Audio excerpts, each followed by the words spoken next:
మీ business ఏదైనా మీ ఊర్లో promotion చేయాలంటే అది సుమన్ టీవీతోనే సాధ్యం. ఇప్పుడే సంప్రదించండి.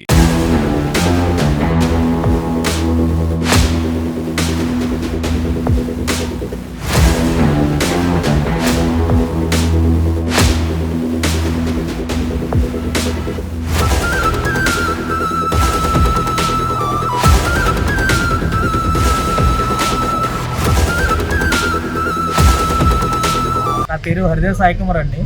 అనిల్ అని నిక్నేమ్ కూడా పిలుస్తారు. నేను డెలివరీ బాయ్ కింద డ్యూటీ చేయగా శుక్రవారం ఆక్సిజన్ టవర్స్ దగ్గర ఒక ఆర్డర్ వస్తే రూమ్ నెంబరు 2914 రూమ్కి నేను ఆర్డర్ పట్టుకెళ్ళావుగా ఆయనకి సంథింగ్ నా మీద ఏం పగ కూడా ఏదీ లేదు. సో ఆయన నా మీద రివర్స్ అయ్యి నన్ను కొట్టడానికి చూసారండి. సరే ఇది తప్పు అని చెప్పినా సరే ఇంకో నాకే ఎదురు సమాధానం చెప్తా అని చెప్పి కిందకి తీసుకొచ్చి నన్ను చిత్రహింసలు పెట్టి కర్రతో కొట్టి కర్ర ఇరిగిపోయేలా కొట్టి బట్టలు కూడా తీయించి గేటు బయట పంపించారండి.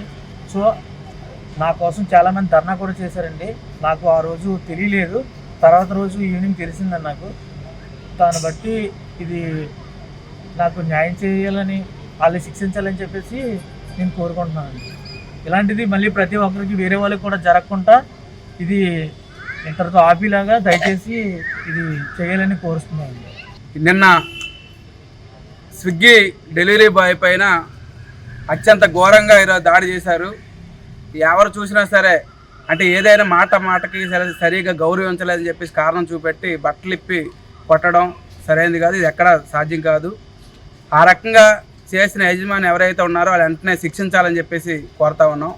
ఎందుకంటే ఇప్పటికే అంతకుముందు ఆక్సిజన్ టవర్స్లో ఆల్రెడీ అక్కడ పనిచేసిన వాళ్ళకి పోలీసులు ఉపయోగించి కొట్టి ఈరోజు వ్యవహారం చేశారు. ఆక్సిజన్ టవర్ అంటే మేము ధనవంతులు ఉంటాం, మేము ఎవరిదైనా ఏదైనా చేయొచ్చు అని చెప్పేసి వ్యవహారం చేస్తూ ఉన్నారు. ఆ రోజు కానీ సరైన శిక్షించుంటుంటే ఎవరైతే ఆ యజమాని సరిగా ప్రవర్తించలేదో వాళ్ళ మీద సరైన చర్యలు తీసుకుని ఉంటే ఈరోజు ఈ స్విగ్గీ బాయ్ పైన ఈ రకమైన దాడి జరిగి ఉండేది కాదు. ఎప్పటికైనా సరే సిపి గారు జోక్యం చేసుకోవాలి, కలెక్టర్ గారు జోక్యం చేసుకోవాలి. ఆయన ఎవరైనా సరే ఆయన మీద పూర్తిమైన చట్టపరమైన చర్యలు తీసుకోవాలి. ఆయన వెంటనే అరెస్ట్ చేయాలి.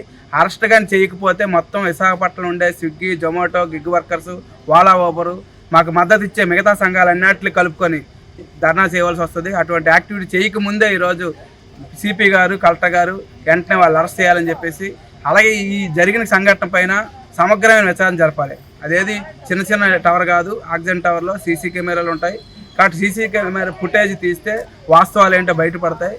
ఆ రకంగా ఎస్సీ అని పేరు చెప్పి కులం పేరు చెప్పి కూడా తిట్టాడని చెప్పేసి ఆయన చెప్తా ఉన్నారు. ఇక్కడ ఆ రకంగా ఎస్సీ ఎస్టీ కేసు కూడా నమోదు చేయాలని చెప్పేసి కోరుతున్నాం. ఆ రకంగా చేయకపోతే మాత్రం గ్యారెంటీగా మేము పెద్ద ఎత్తున ఆందోళన చేయవలసి వస్తుంది. అటువంటి పరిస్థితి తెచ్చుకోవద్దని చెప్పేసి కోరుతున్నాం.